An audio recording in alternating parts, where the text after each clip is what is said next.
Enumeration ফর্মটা কারা পাবেন, এনুমারেশন ফর্মটা কিভাবে ফিল আপ করবেন, এনুমারেশন ফর্মে কি কি লেখা থাকবে সেই সব তথ্য এই ভিডিওর মাধ্যমে আপনারা জেনে নিন। এনুমারেশন ফর্মটা কিন্তু 4 নভেম্বর থেকে আপনাদের ঘরে বিএলওরা দিয়ে যাবে। 28 অক্টোবর থেকে সেই ফর্মটা প্রিন্টিংয়ের জন্য চলে যাবে প্রেসে এবং সেখান থেকে প্রিন্ট হয়ে এবং বিএলওদের সেই ট্রেনিং দিয়ে তারপর বিএলওরা আপনাদের বাড়িতে 4 নভেম্বর থেকে সেই ফর্মটি পৌঁছে দেবে আপনার বাড়িতে। এনুমারেশন ফর্মে কি কি লেখা থাকবে তার আগে আপনারা জেনে নিন কি কি লেখা থাকবে এবং ফিল আপটা কীভাবে করতে হবে সেটা জেনে নিন। 2002 সালে যাদের ভোটার লিস্টে নাম রয়েছে তারা কিন্তু সকলেই এনুমারেশন ফর্মটা পাবেন।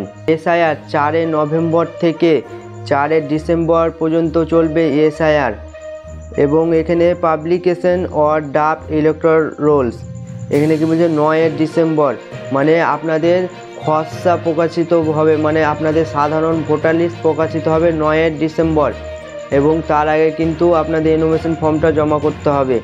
এবং আপনার যদি কোনো এনুমারেশন ফর্মটা জমা দেওয়ার পরে যদি ভোটার লিস্টে নাম না আসে সেক্ষেত্রে আপনাকে 9 ডিসেম্বর থেকে 8 জানুয়ারির মধ্যে সময় দেওয়া হবে এবং সেই সময়ের মধ্যে আপনার সেই ডকুমেন্টসগুলি যেগুলো প্রয়োজন মতো যেগুলো 11টি নথি আছে তার মধ্যে যে ডকুমেন্টসগুলো লাগবে সেগুলো আপনাদের জমা করতে হবে। আবার এনুমারেশন ফর্মে কিন্তু প্রথমে আপনাদের date of birth, Aadhaar card number, mobile number, বাবার নাম, mother's name, mother's EPIC card number, যদি স্বামী থাকে স্বামীর ইপিক কার্ড নাম্বারটা সেটা আপনারা এখানে দিয়ে দেবেন প্রথমে।